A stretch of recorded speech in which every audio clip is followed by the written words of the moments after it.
Hello and welcome to another edition of The Stew with JT Brew. I'm your host, Justin Taylor, alongside my co-host, Bryan Toast Clark. NHL Around the Ice coming right to you with JT and Toast. Stick with us. You up on trades and why you move, you ain't designed to lose. Find you jumping over seemingly nothing, racking up points, makes the game a little more fun to watch. Can drop release, we started with the mock draft and now we making a mockery of the leaderboard. Quite obviously not a scrub, so start an institute, make evaluations like a commissioner do. It's to the point your wife make you watch in a different room. Update your roster and pick and choose when you get some news. Not much that we enjoy more than sifting through new statistics to make it to our end zones through different routes. Universities, institutes, down to homies who click in groups. I introduce you to the Stew with JT Brew.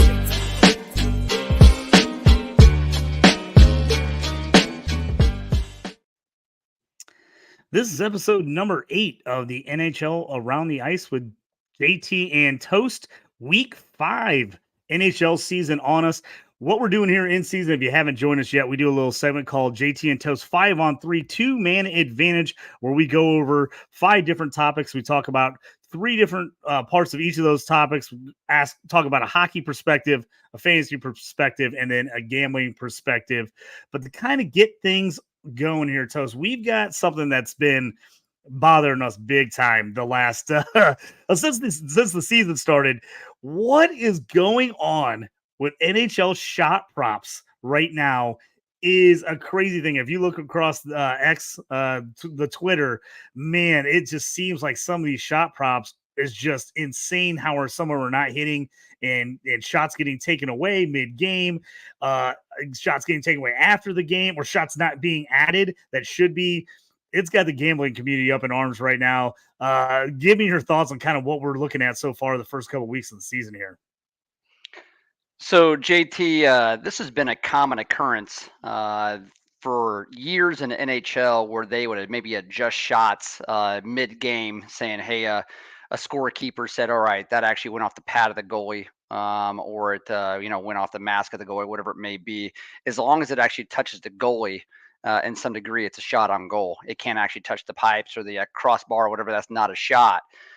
So it's common for shots to be adjusted throughout games, but not at this rate.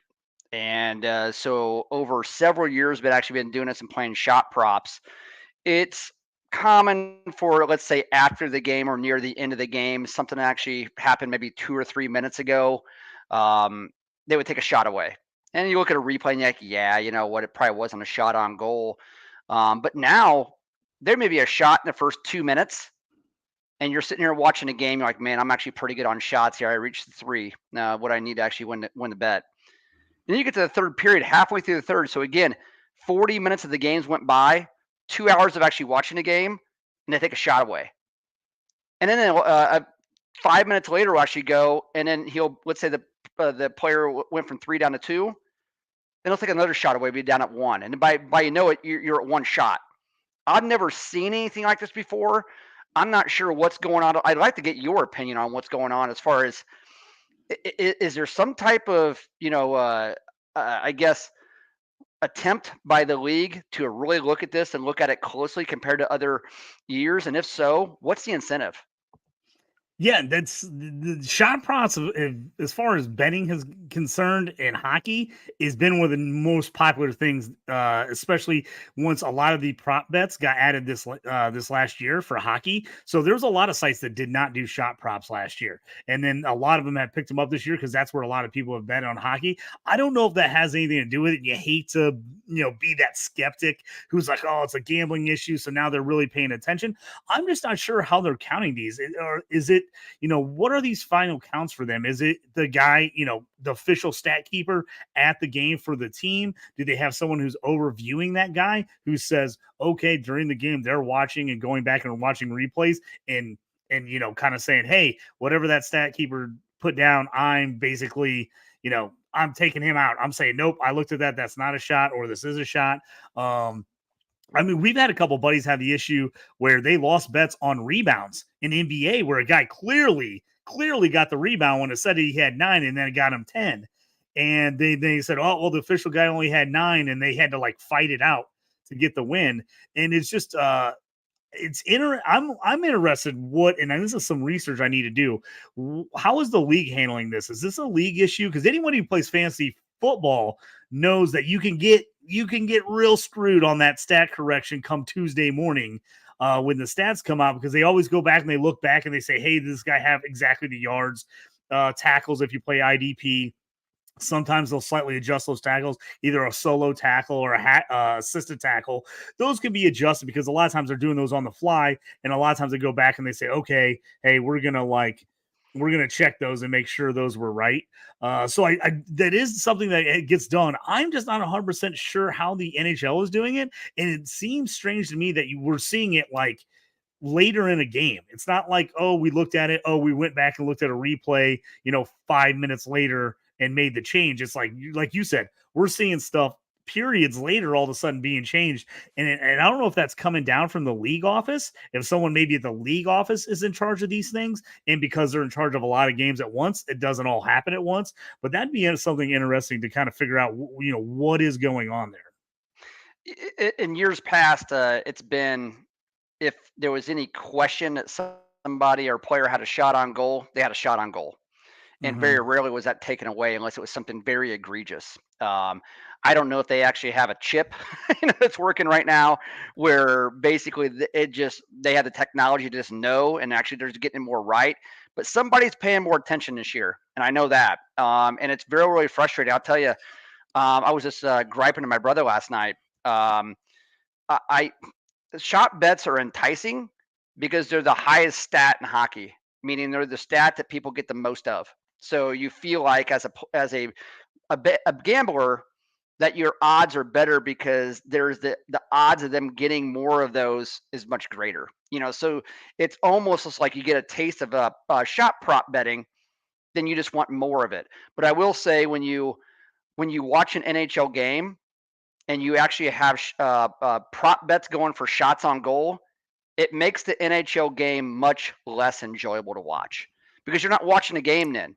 You're actually just watching that player. You're just watching the shot. You're just actually just watching the clock to see, all right, when's it 2 minutes where they're actually going to come back in. Then you figure out, I haven't even watched the game. But what I can correlate this to, JT, and this may get a little bit of chuckle out of the listeners or whatnot. This shot prop deal and it being adjusted so later on after the fact, it reminds me of me actually watching election night. Where, hey, you got so-and-so 92% of the votes in, and they got a huge lead, but guess what? It's going on 3 or 4 days, and then what happens when 3 or 4 days actually goes on? For anybody, collusion. That's automatically what people's minds go to. You're thinking, something's going on, something's not right, something got messed up. I feel no different with the shots going on this year. I'm very frustrated. I'd rather actually play assists or actually play, power play points, or even straight up points. The shot props have got me super frustrated. I'm probably going to give it a rest for a while. Yeah, it's one of those things you don't want to have that conspiracy theory that it's like, hey, the books are getting all these prop bets on shots, and so they're really anti-looking at. They wanted to make sure it's real close. You hate to say that, but man, it's a lot of money. It's a lot of money flowing around, a lot of people gambling, a lot of stuff. And again, I've learned as I've gotten older, I don't put anything or past anyone of any kind of collusion or any kind of shady foul play. I would believe it, because it just seen too much of it in my life, in just all kinds of aspects. So to see something that has this much money and this much, eyes on it, like I could see something like that happen. I hope it's not the case. I really do, because I love betting the shot prop bets.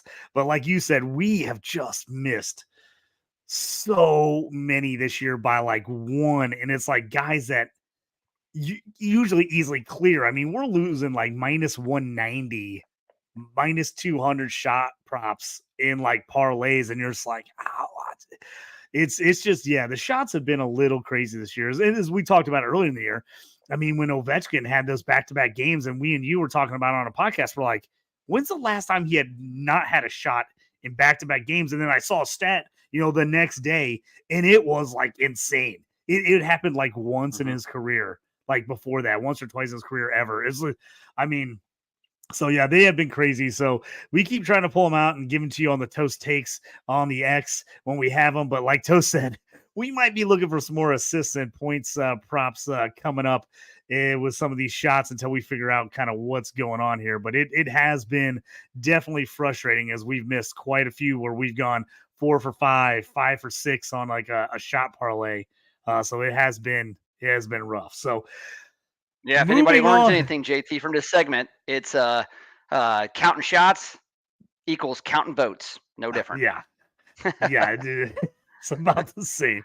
So Yeah. moving on to our segment number 2 here on the 5-on-3 2-man advantage, we are going to talk about the historically bad San Jose Sharks. This was a team we did not think was going to be very good coming in the year, but let me run down some numbers for you of how bad this team has been this season. 10-1 record, minus 42 goal differential, total of 14 goals in 12 games.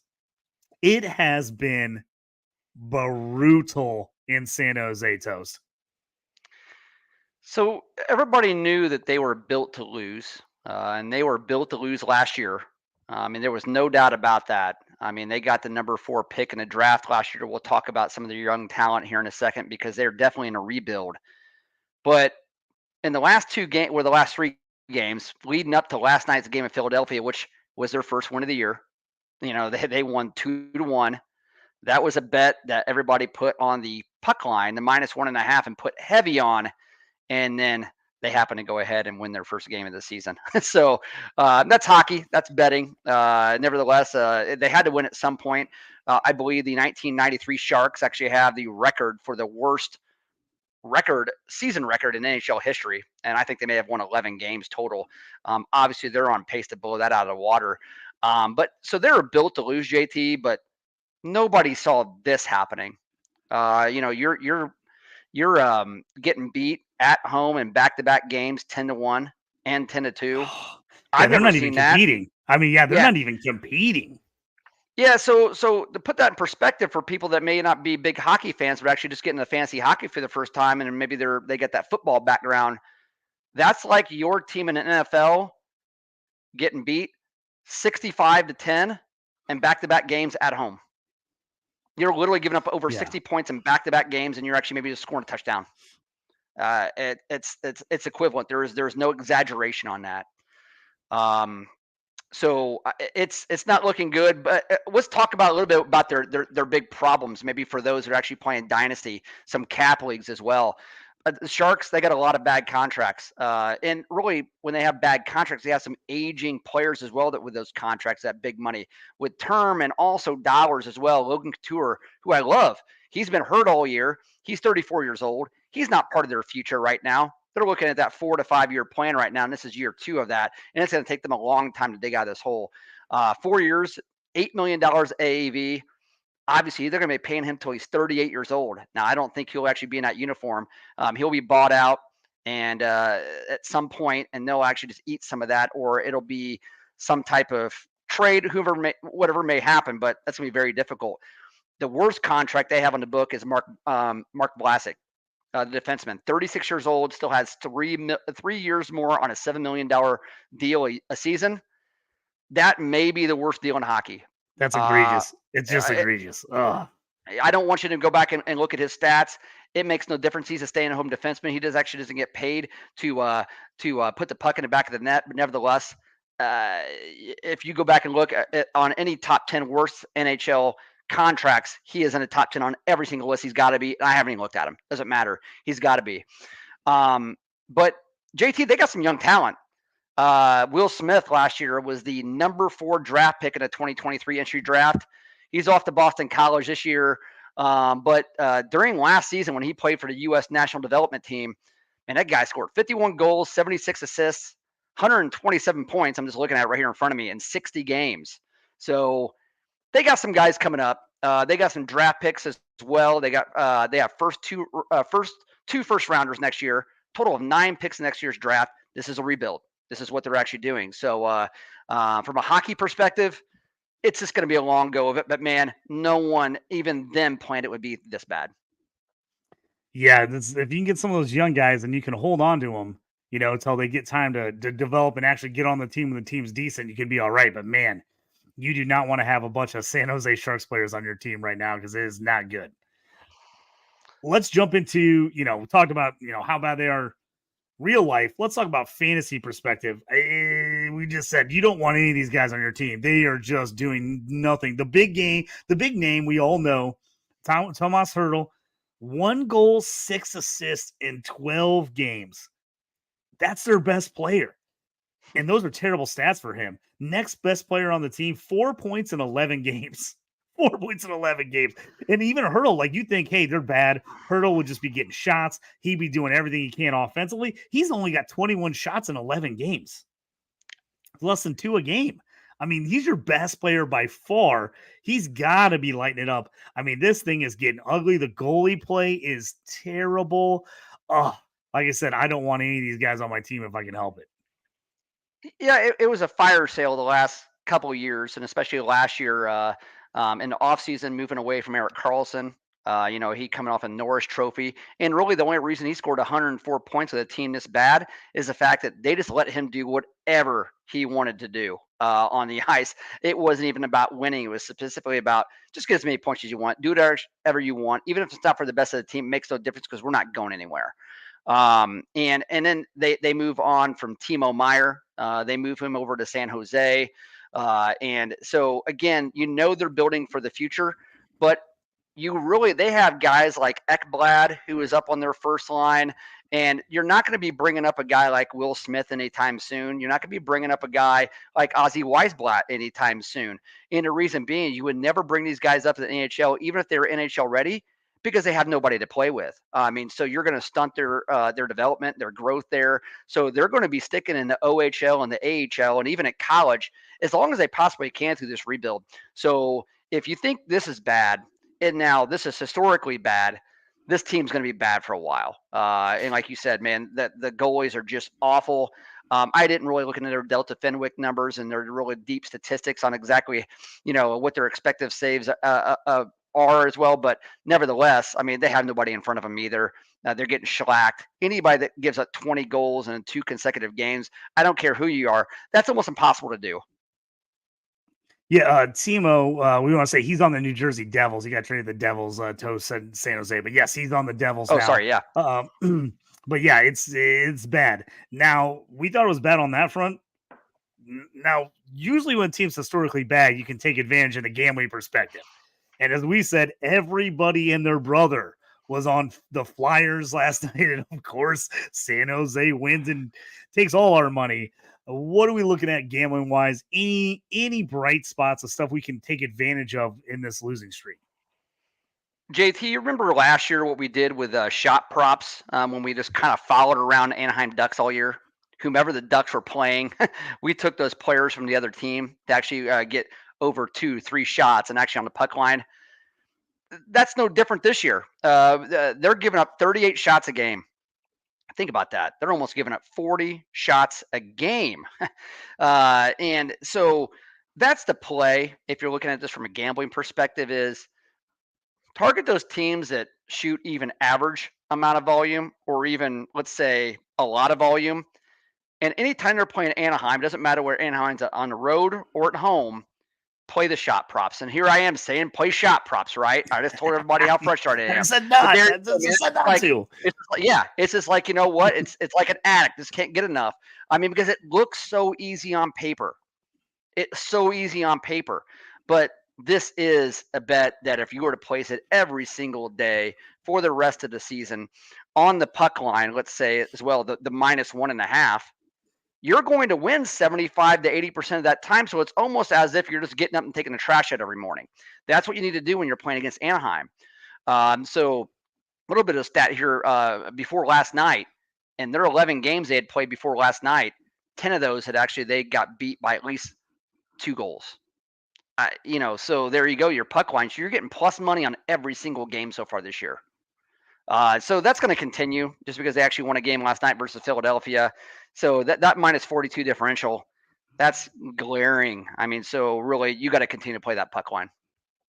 We got a comment from our buddy John McGlynn. Says, "What's up, Pete? Hey, thanks for checking us out, John. Good to see you checking out the show.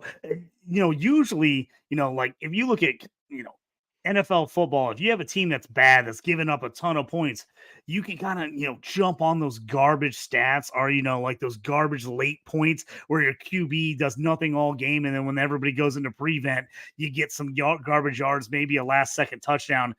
There's none of that for the Sharks. I mean, they're not even getting any shots off. So you think, maybe Hurdle shots on goal because, or a score from him because, hey, they're up by a ton and they give up something late. They're what are they, second to last in the league in shots on goal on top of that? So it's not even like you can figure out any kind of garbage stats to get out of them.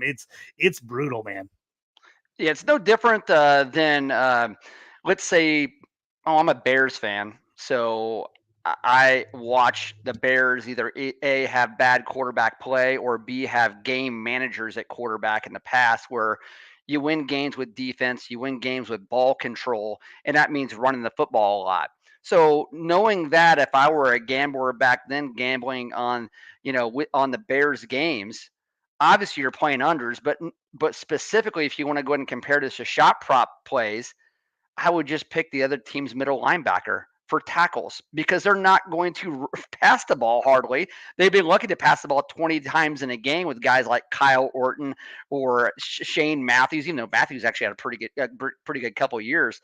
So you're just automatically just looking at those matchups, and hockey's no different at all. You actually want to go ahead, and it's a little bit easier even actually with San Jose.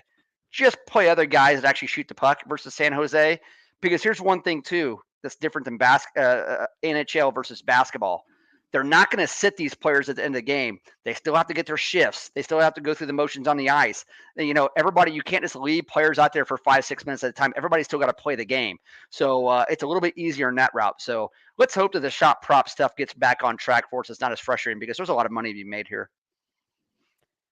Now let's switch gears to a team that we were dumping on last year, that we were like betting against them every freaking night if we could. The Anaheim Ducks, young and on the rise. This was a team, we just, every time we could bet against them, we bet against them last year. They were awful.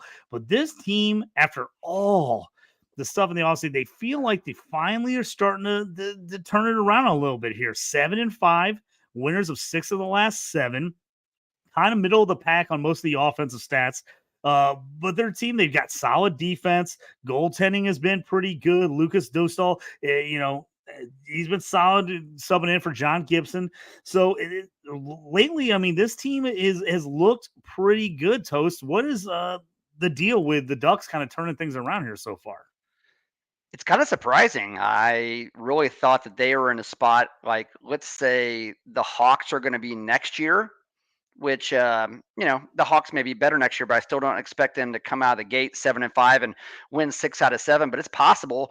But they got young talent like you mentioned, Dostal in goal, 23-year-old guy. He's got a 5-1 record so far, a .920 save percentage. They've had solid defense, and then they got young guys that actually put the puck in the net.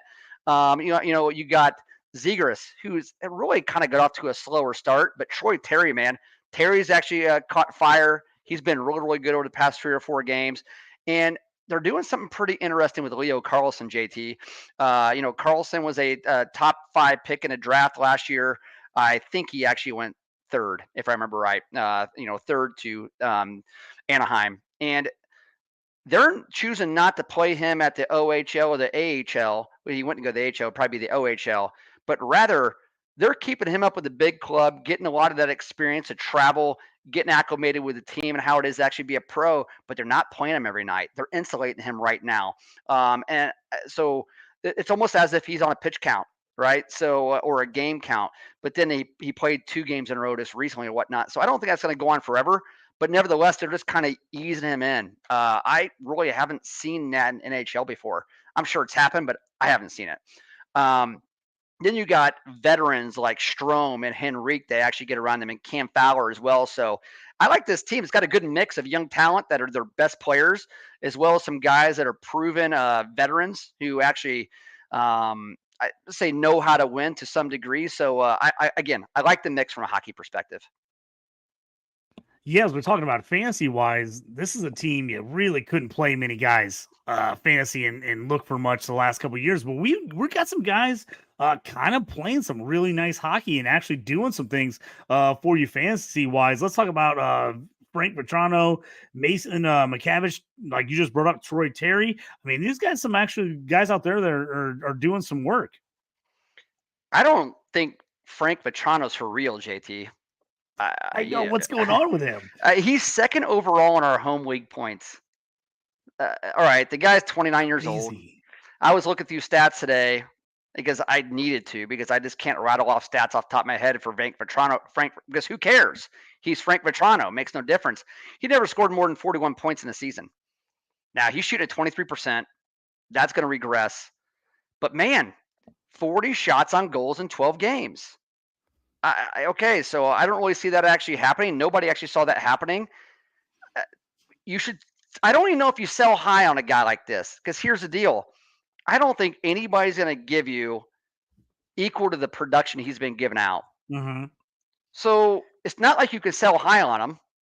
Well, you might as well just ride him till the wheels come off. And that's what I was thinking. Yeah. He doesn't have the name recognition where you can sell high on him. People are like, who? Frank Vetrano, what? And so I think like you said, if you could sell him high, I go for it. But again, I think that might be difficult just because he doesn't have the name recognition. He hasn't, really done this in the past. It might be one of those where you say, hey, I'm just going to ride this guy to the very end, and get what you can get out of him. Because I guarantee you didn't spend much to get him, whether you picked him up off the waiver wire or drafted him late in your draft, or you got him in a cap league, for fairly cheap. Yeah, you might just be better. Just take what you can get and be happy you got what you did from him. It's no different than 2 years ago for the Nashville Predators. I was just thinking about this now. Tanner Jeannot. Tanner Jeannot, I think, ended up having somewhere around 20 goals. He shot the puck a ton. He had over 300 hit in a bangers league. Man, he's like top 15 in the league. That's what it reminds me of, and is it going to be sustainable? No, I'd almost bet everything I actually own right now, which really, if you look at my gambling account, which isn't very much to anything at all, but that he's not going to keep this pace up. But I am encouraged, if you are a Frank Vetrano owner, 40 shots on goal through 12 games looks really, really good. That's 3.5 shots a game. I'm actually pretty good at quick math. That's not bad. That's not bad at all. But they have younger guys, like I was saying, like McTavish, young center. He's got over 33 shots on goal in 12 games, 14 points in those games in 12 games. That's great for a second-year player and his full-time season here in the league. In Dynasty, that guy's a corner piece for you. But Troy Terry, 5 goals, 5 assists, had a hat trick. So those stats may be a little inflated, right? So, but the best thing about Terry, he's getting 19 minutes time on ice so far. And I'll say it every single time we have a podcast. You target guys who shoot, you target guys who are on the ice. Terry's actually doing both right now. Again, those goals may be a little inflated because of the hat trick, but nevertheless, the 19 minutes time on ice. And right now, the Ducks are playing inspired and meaningful hockey for the first time, I'd say, in 3 or 4 years. So they're all in. They're all feeling good. They're riding a high right now. And I'd say go ahead and ride the high with these players as well. There's one other guy I want to mention, JT, before we kind of go on to a little bit of gambling here. And that's Pavel Mintyukov. I know I'm going to butcher it, so I'm just going to let you say it. Pavel Mintyukov. But he was a 10th overall pick in a 22 entry draft and 19-year-old rookie. I'm shocked he's actually up playing these type of minutes, considering, again, that they're still coming out. They're coming out of that rebuild. This is kind of, again, the first year, maybe something that could be special, but they're not really going to be meant to win until next year and the year after. But they're doing some really good things. So for him to actually come up, and they actually burned the first year of an entry-level contract at $950,000 because they get 3 years of those entry-level contract years before they have to sign the guy. That's kind of odd. He's got 1 goal, 7 assists in 12 games. But here he's getting 3 minutes power play time on ice. He is on power play 1. I'm shocked by the deployment he's getting. Some of that may have to do with the injury to Jamie Drysdale. He's going to be out for a while. He's their young stud defenseman. So, but man, when Drysdale comes back, that's a good problem to have. Yeah, gambling perspective, this is a team we haven't jumped on a lot this year, just because we weren't sure what to expect early season from them, what these guys are going to do. we talked about shots. This is one of the teams that are still giving up a pretty good amount of shots, even though the goaltending has been really good so far, giving up 33 shots a game. Any leans for you on this team, one way or the other? Like I said, if you see a good matchup, McTavish, Terry, maybe decent a point and take over half a point, but also taking teams shots against on this team, correct? Yeah, you're betting against the Ducks more. You're betting with them. And Mm-hmm. so I would continue to urge bettors to do that. Still want to bet against the shots. They're giving up nearly 33 a game, which isn't a ton, but that's still top 10 in the league, actually giving up shots. So you can still win there. But as these young players are having these hot streaks, I would actually look at betting up for them to score a point. Their forwards, guys like Zegras, guys like Terry, and even guys like Mityukov. There you go. I actually said it right. Um, Bet them for a point because I'm not sure the betting books have actually got on the fact that they're playing a lot better hockey now than we're accustomed to them actually playing. They don't have really those big, sexy names, kind of like a team we're going to talk about here in a bit. So I would think you're going to get plus money on a point scored, just a point scored on some of these guys, and that's a really, really good value. Yeah, going on to our number 4 topic in our 5-on-3 2-man advantage. Now, this is a team totally different than the first two teams we talked about, the Ottawa Senators. I mean, this was a team that we expected to be great. They've got a ton of young talent. Been a lot of drama up there in Ottawa so far. They are not quite off to the start that we thought they'd be. 4-6 so far in their first 10, underperformed expectations.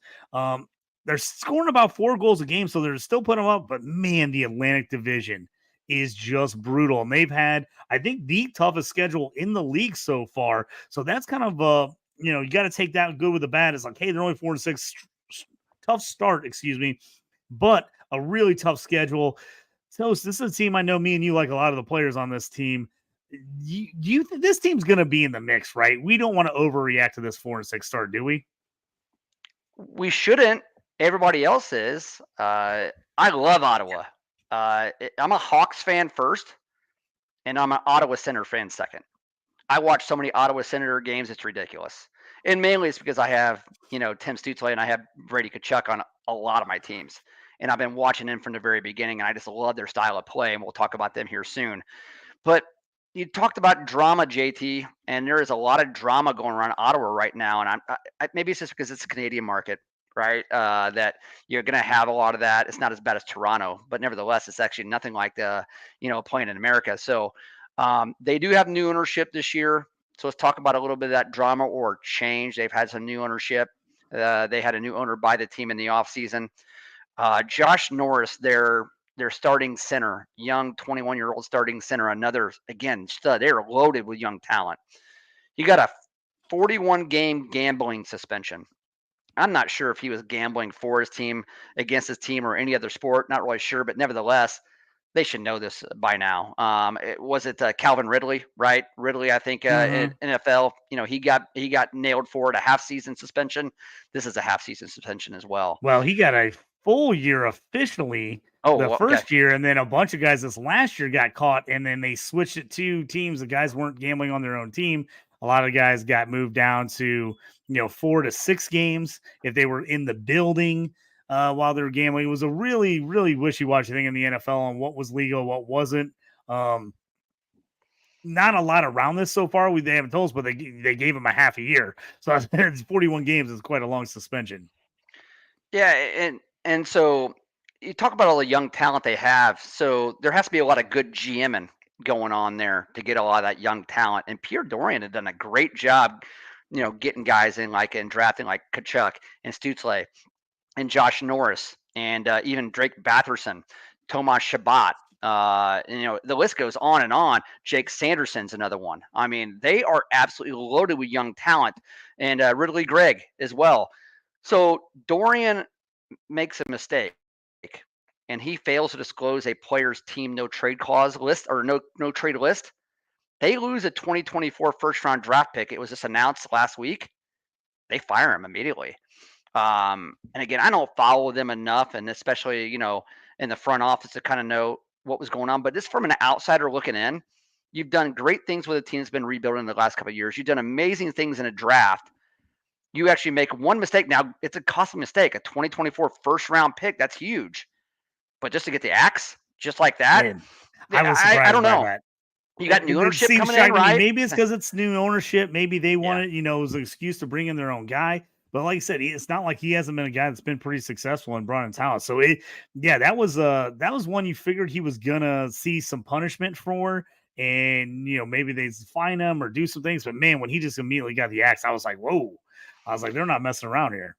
Yeah, I'm going to try to connect the dots easy. To me, if I had to guess, and again, this is just a guess, new ownership, Mhm. that wasn't their GM, and maybe I don't know if I'm the president right now, I may be feeling a little uneasy as well. But then it goes on and on with the drama in Ottawa. Brady Tkachuk and Claude Giroux. They openly criticized fans after the last game they lost about their booing, and they were defending their coach in the press. You don't really do that unless the sky's falling, and quite frankly, they're a 500 team, right around a 500. The sky is not falling, so I don't really understand kind of what's going on here, and I'm sure that Giroux and Kachuk are kind of like, hey, why are you booing? Why are you doing this or that? But with the young talent they have and kind of where they've been a doormat for a while in the league. I think the fans are just at this point, they're impatient. They're ready to go. Mhm. And they look at the roster like, man, we're absolutely loaded on the top six. We got really good young defensemen on the blue line as well. We should be winning, but you mentioned it, JT. That Atlantic division is brutal. It's tough. It's the best division in hockey. Maybe in hockey, you got to look at the Central as maybe being there as well, but nevertheless, they're really good. And they've been injury struck to Norris. Now he's suspended. Ridley Gregg, Zub, and most importantly, Tomas Shabbat's actually been out a while as well. So the injuries been mounting up. But man, if I'm 4-6 with that roster and I'm an Ottawa Senators fan, I'm happy. I mean, I don't know if I'm happy, but I'm not. I'm not worried. The sky's not falling, so they just need to chill out. Everybody just needs to be cool. Yeah. 10 games in. We're not 10 games into an NFL season. Yeah. We're 10 games into an NHL season. We got a lot of time left, a lot of room to go. Now, the one thing you can definitely jump on board with this Ottawa team, whether they're winning or losing, is fantasy production. They've got studs, like you said.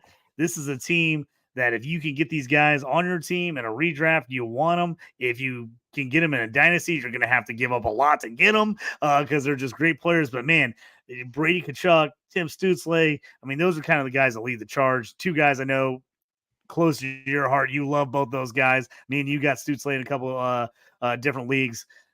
Young stud guys that just put up stats. Yeah, I won't go into detail about Kachuk and Stützle's stats this year. All I'll say is Kachuk is a fantasy bangers league dream, and I have him. I mean, he's going to get over 300 shots and 300 hits again. The peripherals we talk about. He's got 8 goals already, so he's on pace for over 50. He's going to score 50? No, he's not going to score 50 goals. But could he end up being 40 and 40 with all of that? And he's got 34 penalty minutes already, too, and I love that. I love that. My guy's got 34 penalty minutes, too, through 10 games. I mean, that means he's beating the crap out of everybody. He's putting a puck in the back of the net, and he's talking trash. What's there not to like about the guy? He's my favorite player. Ottawa's got like 6 or 7 guys near a point per game so far. So like you said, man, they're losing right now. But here's kind of why they're losing. And I've done a little digging anyway, and it seems like the local press and those hockey minds that know a lot more about hockey than I do, they said that top 4 group, as good as they are offensively, they haven't really been, coming through on the defensive side. They haven't really had the effort that they actually want to see there as well. Been a lot of lazy play being criticized from those top forwards. So it's not saying the defense has actually been that bad. Now the goaltending with Korpisalo, it hasn't been that good, right? It hasn't been that good at all. And that's always been their issue in the past. They thought Korpisalo coming in there would maybe kind of fix that or whatnot. But so another guy in a points league only, Jake Sanderson, the young defenseman. I think he's 20 years old. He's going to be a top 10 defenseman in this league, and he'll be a mainstay there for many years to come. Signed a long-term deal, if I remember right, 8 years. Everybody's signing 8-year deals now. But he is your dynasty stud. He's not a banger. He's not going to get you many peripherals, but from a fantasy perspective, you can actually go out and maybe get Sanderson. Probably not, but a guy you can actually get is Matthew Joseph. He's been a surprise. That's not a household name, right? He's getting 16 minutes time on ice a game. He's got 8 points in 10 games, and he's most importantly, he's playing with Stützle and Giroux on that second line. So go pick him up. He's out there. I guarantee he's out there. He's probably 5 or 10% owned. And if you need to stream somebody, or if you're like, hey, I'm struggling, I need a little bit of depth, pick up Matthew Joseph. He's the guy that me and you have talked about a few times. I've just jumped in and thrown in a bet with him in it, like an over half a point, because he's getting such great odds. They're just, he doesn't have a household name. He's playing with really good players. If you can get him like over a half a point, man, we've got some really nice plus odds with him to throw in like a same game parlay or throwing a 2 or 3 pick parlay. He really just kicks those odds to the roof. So he's been a guy that, depending on the matchups, he's a guy I like to keep an eye on and see kind of where the numbers are at and kind of throw him in there on over a half a point. And this is a team scoring, right? We talk about gambling. We'll just jump right into the gambling segment on that. This is a team that puts up goals. What is it this year? I think they've got, in 10 games, they've got 10, 5, 7, 5, 10, 7, 7, 7, 7, 8. So this is a team just putting goals in the net. They're just putting the puck in the net. So definitely a team you want to look over on the over if you're taking the, goals. Definitely look high on there, but also a team you can jump on those goal props as these guys are putting the puck in the net. Yeah, that's a lot of goals scored and a lot of goals being given up. So to be 4 and 6 and score that many goals. Yes, exactly. It's insane. I mean, they're giving up just as many as they're scoring. It calls for good television when you're watching Ottawa play. I love this team. I love watching Senators games. I really, really do, because you just get a little bit of everything. You get the scoring, you get plenty of fights. They're very chippy. Everybody hates them. A guy like Kachuk gets under everyone's skin, and he'll smile and he loves it, and we love him for it. He's great. So I mean, geez, there's only what I would do to give Brady Kachuk on the Blackhawks. I mean, what would I do? But he's not going anywhere. He's there. They got about 8 players they're committed to long term on this roster, and most of them are actually pretty good. JT, I think that right now, honestly, Ottawa's just like a lot of teams, though, but especially Ottawa, they're one good goaltender away from being really good. The core is there, but it's just they need a goaltender. Yeah, and that's what I'm saying. With the bad goaltending play, this is why I'm just almost always on the over goals in the Ottawa games. They're just, you've seen it. They're just shootouts. Every game's a shootout. I've been jumping on the over goals whenever I can. They're a good live bet. They're a team that if they don't get off to a hot start early, jump on those over goals on the live bet, because they're going to put the puck in the net at some point. So you see them, maybe get down 2-0 early in a game and they don't score maybe the first period. Jump on that live over goals, because they're a team that's going to put the puck in there. And then like we said, Stützle, Kachuk, those type of guys, taking the over points on them is always something you can keep an eye on when you're looking for a gambling perspective. And JT, one thing I got good news. Well, they just went into Toronto and pumped them. They won 6-3 tonight. Ottawa did. And I'll read the line here real quick for everybody. For that second line I was talking about with Stützle and Giroux and Joseph. Stützle, a goal and 3 assists. Matthew Joseph, 3 assists. Giroux, 2 goals and an assist. Man, they just laid it on them thick. Korpisalo actually had a good game here. 900 save percentage, 27 out of 30 on the thing. And again, 9 total goal scored. So now we're at 10, 7, 7, 7, 8, 9. I mean, hello, overs. Yep. And this game was it was an over under 7. As you see, they got 6 by themselves, 3 by Toronto. So like I said, this is a team, they're pumping out goals. They're playing exciting hockey. Yeah, that's one thing you could definitely say about them. They're going to put points on the board, and it's going to be exciting. All right, we're coming in the 45-minute mark of the show. We're going to jump into our last 5-on-3 on the 2-man advantage segment. This is another team we're going to talk about, a surprise team. They are much, much better than I thought they would be this year. The Los Angeles Kings. They were in the rebuild are they officially out of the rebuild? 7-2-2 start. They're 6-0-0 on the road. I actually went against the odds on a bet tonight. I actually took Vegas tonight at home against them. So we'll see if Vegas can give them their first road loss. If not, I'm going to be watching that game closely with maybe some possible live bets. But 6-0-0 on the road so far. NHL, they're right now, their goals per game score 4.27, top 10 in the NHL and goals games per against. This team just seems like they're solid all around. I wasn't expecting this out of them, but we might have ourselves another a team there on the West Coast that we might need to be watching here on the late night games. If you were a Kings fan over the past 3 or 4 years, all you've watched them do is accumulate draft picks. And really, the product on the ice has been, whatever. It hasn't been that great. I like what they did. They admitted they're rebuilding. That's exactly what they did do. They went out and again just had so many draft picks, man. They had the top ranked farm system, if you will, for 3 out of the last 4 years. I mean, they've always had a great farm system. And it's got like Byfield, Quentin Byfield. They took 3 years ago in a draft. I think it may have been a 2019 entry draft, or maybe in the 2020 entry draft. But he's just now actually getting his feet underneath him in NHL, starting to actually make a real big difference here, and he's getting some really, really good deployment. But what I like about the Kings, JT, they got a good mixture of veterans. You got like Drew Doughty, but you also actually have and Anze Kopitar as well. I mean, so you got guys like that, but then you got young guys around them to go ahead and actually supplement, like Byfield, and you got Trevor Moore, you got Fiala, you got Victor Arvidsson actually when he's healthy as well, and Adrian Kempe. So they got that great mix, man. I really, really like what they're doing. Yeah, fantasy wise perspective, their team, you haven't really been to count on anybody lately. Kopitar the last couple of years was about the only guy. You were looking at him, maybe 1 or 2 other guys that you could pop in your lineup that were going to give you a little bit of burst and some numbers. So far this year, they've been looking pretty solid. And I tell you what, for how bad some of the goaltending in the NHL is, their goaltending with 2 guys that they're pretty cheap have done a pretty nice job so far to start out this year with Copley and Talbot. Yeah, Phoenix Copley and Cam Talbot. What? And they're doing great. And like you said, cheap, JT, combined 2.5 million AAV between the two of them. That is any franchise's dream, to be having goaltending like this at that cheap.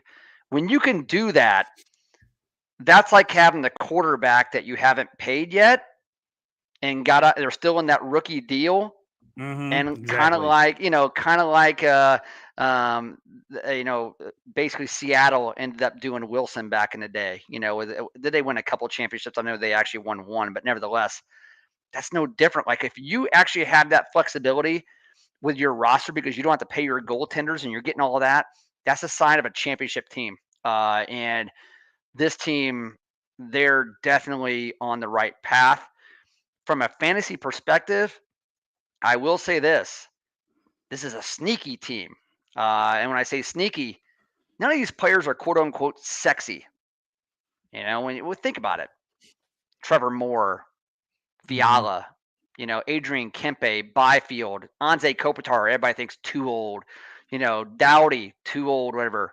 They still produce. They're not the sexy picks, so they fly under the radar a little bit. They fall in drafts.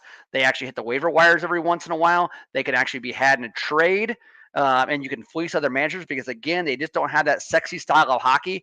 But, man, they really, really do produce. Moore is a guy where I think everybody should look at. He shoots the puck a ton. He's only 4% owned in a lot of leagues. So don't count out LA, and don't think just because they have a team approach here that they don't have some guys that can play like they're top heavy, because they do. And it depends on kind of what league you're in, but like all the leagues we play in with very few West Coast hockey fans if they don't live in Canada. So those are the guys that people are willing to trade. People are willing to trade, Kings players, Sharks players, West Coast guys, because we're just in a lot of leagues where we don't have anybody that's a big fan of them. So no one really has an attachment to those guys. So those guys can be had in trades. So it obviously depends on where you are in the makeup of your league. But those are guys that like no one's going to hold on to too hard if you try to make a trade for. So those are definitely good guys to kind of target if you're looking to make a move. And again, early in the season, the Kings still don't have that. If you ask most people in your league what the Kings' record are, most people are going to assume they're like under 500 because most people are probably not paying that close attention to the West Coast LA Kings. They're just not. The big story is Edmonton on the West Coast is not playing the way they are. No one's talking about how good the Kings are playing. They're just talking about how bad Edmonton's been. And so that's where you can kind of get, them or how bad San Jose is. So they're kind of flying under the radar there. Like I said, those are some guys you can get. Now, to go on top of that, you look at the gambling perspective, you've been able to get them at a really good value this year because, again, there hasn't been a lot of adjustment to the fact that they're pretty good. They've not been good the last couple of years. They're a team that you typically have been on the losing side. And so you've been able to go ahead and get not a very good money line against them. But now on the other side, you're getting some nice plus money on road games. At home, you're getting them at maybe minus 110 at home, as opposed to like some of these teams where you're getting like Toronto, no matter who they're playing, is 190 at home, minus 200 at home. You're getting decent odds on LA. And like you said, very rarely you're going to team like LA going to be favored on the road, even if they're 6-0-0 like they are. You're still not going to see that. Reflected in the gambling odds. And so that's something you definitely want to take advantage. As I was just going to pull up Toast to say what they were tonight. Currently tonight, right now, Golden Knights, who obviously best team in the league, defending champs, 11-1-1, they're minus 125. So you get the Kings 7-2-2. I mean, minus 125 has been one of the lower numbers. So they're coming around a little bit as that the Kings are on the plus side tonight. But again, you can get some decent odds with those. Yeah, and you mentioned the money line, JT. They got 4 games at home between the 9th and 18th of November. They have a little bit of a homestand there. They play Pittsburgh. Pittsburgh's not that good. Philadelphia is not that good. They play Florida, and then they actually end with St. Louis. They're not that good as well. So there's a 4-game stretch there at home where, like JT said, they may not actually be the sexy money line pick at home like other teams are, like the minus 190, but honestly, they should be. You're probably going to find them more like minus 120, minus 125, 130. So between the 9th of November and the 18th of November, there's your window there to go ahead and jump on the money line there for the Kings. I think that there's money to be made there for sure. Yeah, if they go 4-0 or 3-1 in that stretch and they get up in the double digits, you're going to start seeing those numbers jump big time. So you got to jump on now while you can, and before you start seeing those numbers be, a huge negative for a home win as opposed to a minus 115 or a minus 120. So yeah, now, like you said, now's the time to jump on there for the Kings on this stretch. Yeah, and if it ends up being where, let's say you get Philly on that second game of the homestand, and let's say Philly playing in a back-to-back, and they can't play hard at goalie, and they have to play Urson at goalie, and they actually don't have the legs or anything because they played the night before, and they're actually out west because of that long travel or whatnot, that's the time to go ahead and get on the puck line. So they got an advantage out there. I'm surprised you don't have a ton of Kings players, JT, on how you actually like to get all those West Coast guys because you like to stay up so late. I usually am all over the West Coast guys. I mean, you see my lineup and people are like, I thought I was winning, and then I went to bed and you smoked me. I'm like, all my guys play late night. I usually get all the West Coast guys. Yeah, I tell you what, I've had a decent amount of Kopitar and Kempe the last couple of years. Those are guys I've had a lot of the last few years. Just didn't get as many guys this year as I would have liked, especially now that they're playing pretty well. 5-minute mark of the show. Time to get into the final face-off. Toast. Let's talk a little bit about fantasy, our home league, some teams. I know you've got some teams you're not super pumped with how they've got off to, the start they've got off to. I know there's other listeners out there same way. You've got some teams you're frustrated with. Let's talk a little bit about it here. You might be looking at your roster at this point in the season going, why is my record terrible? Why am I 1-3? And I love my team. At this point, you just might not have guys showing up. You just might not have enough guys putting together a good start to the season. I always talking about in fantasy hockey, I feel like it's the sport you have to really play the ebbs and flows more than any other fantasy sport, because you really do see those lulls and then those hot streaks from players and teams. And so you don't want to get too crazy too early and make a ton of moves. We talked about last week how you made a trade and you already got rid of McDavid and people were just lashing out at you about it. I know you've got some teams you're frustrated with, but let's talk about like when's the time people shouldn't be bailing yet, right? We're only 4 games in. You got to kind of don't worry about making moves, but you don't want to just totally start bailing and making crazy trades at this point. Yeah, not yet. And like our home league, we have 19 weeks in the regular season. And if you can go 500, you're going to make the playoffs. So now I'm used to doing pretty well in the league, but I'm also proud of the fact that we've got a lot of managers in that league to where we, you know, there's a lot of parity in the league now.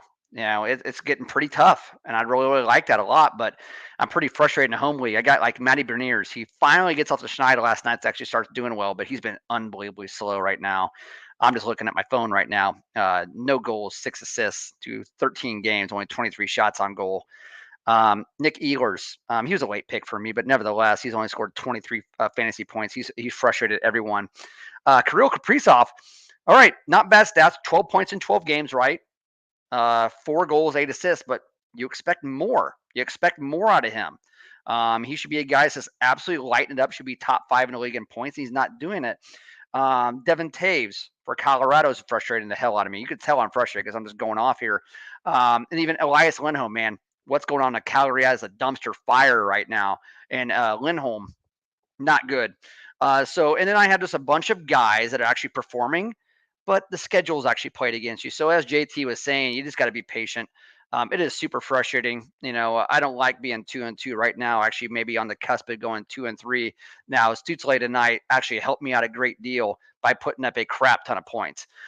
So I'm hoping to kind of pounce on this guy and get even with him going into the heavy slate tomorrow. But you just got to be a little patient. But man, I've been a little frustrated with my team so far. But here's the deal: it's hockey. We got Frozen Frenzy coming again here soon. You're going to have a full slate tomorrow, full slate on Saturday. What's there to complain about? Well, the thing is, I always think about, at least especially Toast in our home leagues are always battles. It doesn't matter if it's football, it doesn't matter if it's hockey, it doesn't matter if it's basketball, baseball.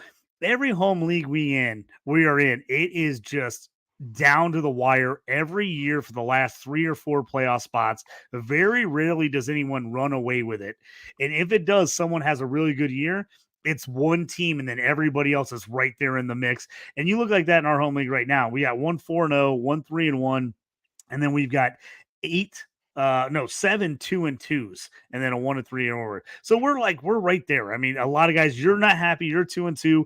I started off 2-0. Love the start. I've slipped the last couple of weeks. I'm down to 2-2 in the league. I'm just ahead of you in points, but where a lot of us are right there in the mix, 30, 40 points away from difference maker in that one. So again, it's like you get frustrated and you got to let that frustration out, but don't make any crazy moves too early in a lot of these leagues, because you got a lot of season ahead of you. A lot of injuries can happen, a lot of other things.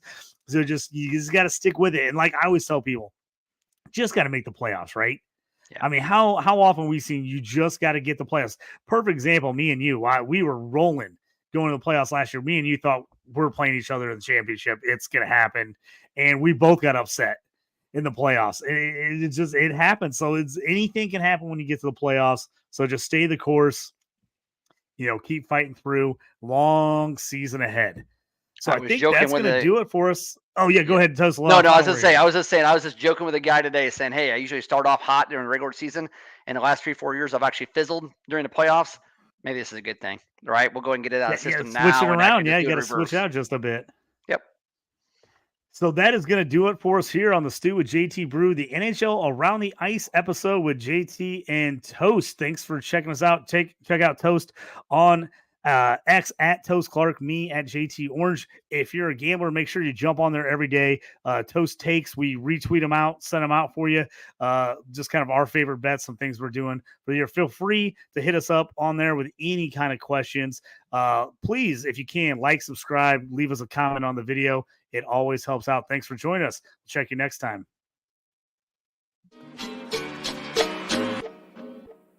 You up on trades and why you move? You ain't designed to lose. Find you jumping over seemingly nothing, racking up points makes the game a little more fun to watch. Can drop release. We started with the mock draft and now we make